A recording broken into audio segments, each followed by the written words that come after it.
Welcome to the sunny Savannah. I cannot tell you what a pleasure it is to speak to so many high-powered executives in the water business. I have been a fan of water my entire life. My mother used to bathe me in it. Then I learned to shower in it. I learned to swim in it. I drink it when the beer runs dry. One of my favorite bands is Pink Floyd, fronted by Roger Waters. When I listen to the blues, I prefer Muddy Waters. And just last week, Art Garfunkel was in town. I almost cried when he sang Bridge Over Troubled Waters. So, some of you love golf. Some of you hate golf. Many of you are indifferent to golf, and that's okay. Because for the next 20 minutes, I'm going to talk to you about much bigger themes than golf itself. Stuff like overcoming adversity, displaying resiliency, seeing the big picture, making lemonade out of lemons, but I'm going to do it in a golf context. Physicality is a very important part of golf. I walk when I play, but many people ride, but it doesn't matter because as long as you're swinging the club, as long as you're out there in the fresh air, you are getting mental, emotional, and physical benefits. And when I think about some of the paragons of physical fitness on the PGA Tour, well, no, you laugh, but look at how John Daly can balance that belly in that cigarette so delicately. This is Kevin Stadler. He just won his first PGA Tour event a month ago. Now he can afford to give his belt a raise. This is Jack Nicklaus, the blonde, shaking hands with Tony Jacklin, the dark-haired guy. Let me set the stage for you. The year is 1969. It's the Ryder Cup. The Ryder Cup, as some of you know, is a biannual competition between the US and Europe. It's an international exhibition of goodwill. This is the last day, the last match, the last green. Tony Jacklin had a 2-foot putt to tie the Ryder Cup. Now, a professional golfer is going to make a 2-foot putt 97 or 98 times out of 100. But under the Ryder Cup pressure, with the nation watching him, he might have faltered. Jack Nicklaus did not allow him to putt. He picked up his ball and gave it to him and said, "That's good." He made a concession. Afterwards, Nicklaus said to the media, "I'm sure Tony would have made that putt, but I was not prepared to see him miss."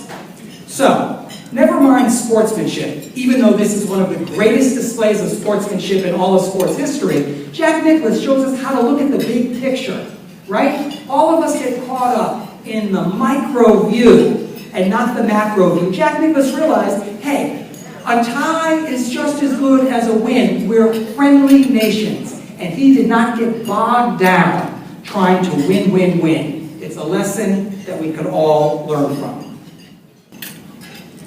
That's Arnold Palmer in the black pants. Take a look at the expression on his face.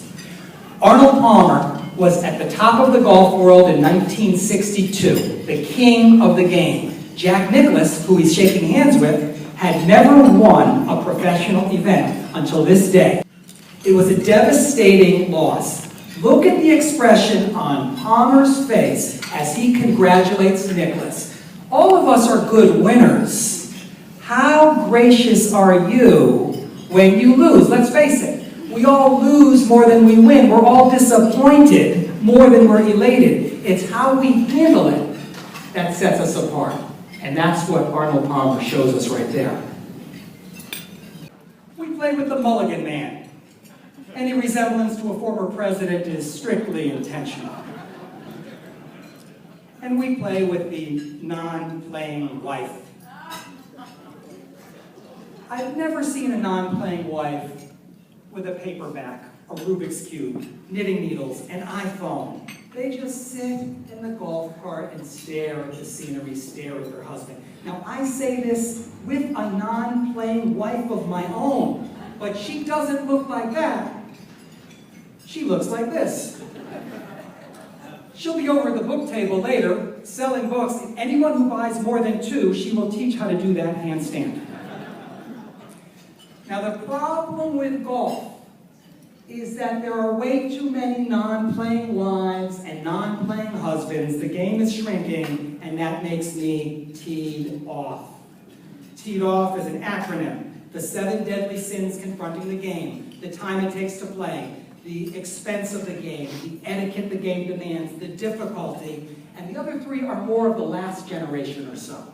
Office demands, family demands, free time alternatives are all shrinking the game of golf. But Ty Cobb gives us another great acronym, because Ty Cobb stands for the 25-year curse of baby boomers.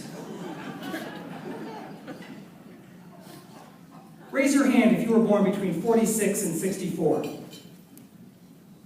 You're all to blame.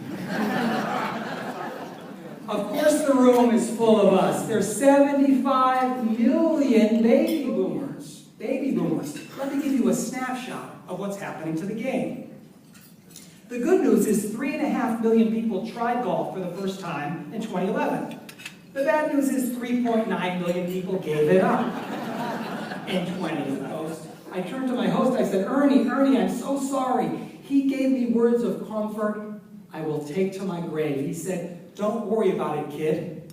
I took my golf cart from the house this morning. At least it's not my cart.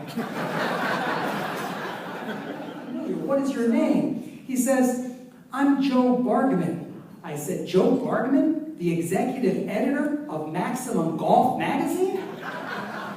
He says, yeah. I say, I'm Joel Zuckerman. I write for you. He goes, not anymore.